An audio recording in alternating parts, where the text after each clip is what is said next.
Hi అండి, అందరికీ నమస్కారము. Welcome to my channel.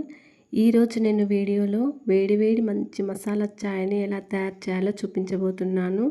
ముందుగా నేను స్టవ్ ఆన్ చేసుకొని ఒక గిన్నె పెట్టుకొని అందులో ఒక గ్లాసున్నర వరకు పాలు వేసుకున్నాను. ఇక్కడ నేను ఇద్దరికి టీ పెడుతున్నానండి. మీరు ముగ్గురికైతే 2 గ్లాసెస్ వరకు పాలు వేసుకోవాలి. గ్లాసున్నర పాలు వేసుకున్నాను. హాఫ్ గ్లాస్ వరకు వాటర్ వేసుకున్నాను. ఇక్కడ నేను Brooke Bond Red Label Natural Care tea పౌడర్ని వాడుతున్నా.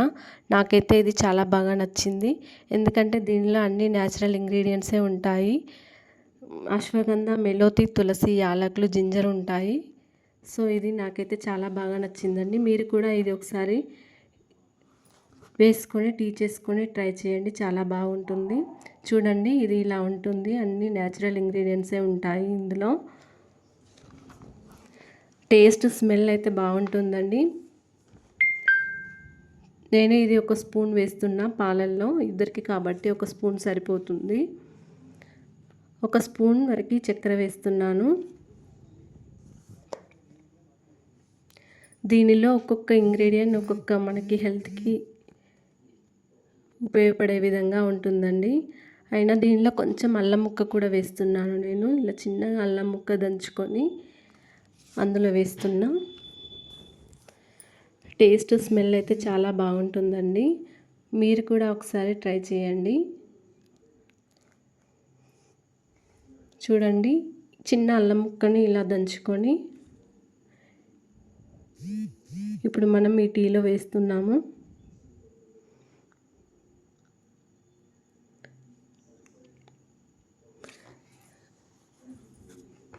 వేసానండి అల్లం. కొందరైతే రోజు టీ తాగుతారండి. రోజు 2-3 సార్లు టీ తాగుతారు. కొందరికైతే టీ తాగందే నిద్ర పట్టదండి. మీరు కూడా ఈ Brooke Bond Red Label Natural Care tea పౌడర్ని వాడి చూడండి. చూడండి, కలర్ చేంజ్ అవుతుంది. ఇది పౌడర్ వేయగానే కలర్ ఫస్ట్ రాదండి. కొంచెం టీ మరుగుతుంటే కలర్ చేంజ్ అవుతుంటుంది. కొద్దిసేపు మరగనివ్వాలి టీని మనం ఇలానే. చూడండి, కలర్ చేంజ్ అవుతుంది ఫ్రెండ్స్. కలర్ చేంజ్ అయింది. ఇప్పుడు మనం టీని ఇలా కప్లో వేసుకొని వడగట్టుకొని కప్లో పోసుకోవాలి.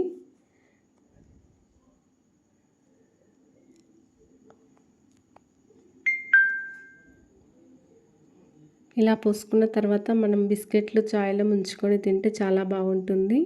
మీరు కూడా ఈ న్యాచురల్ రెడ్ లేబుల్ని ట్రై చేసి చూడండి ఫ్రెండ్స్. థ్యాంక్ యూ, ధన్యవాదములు.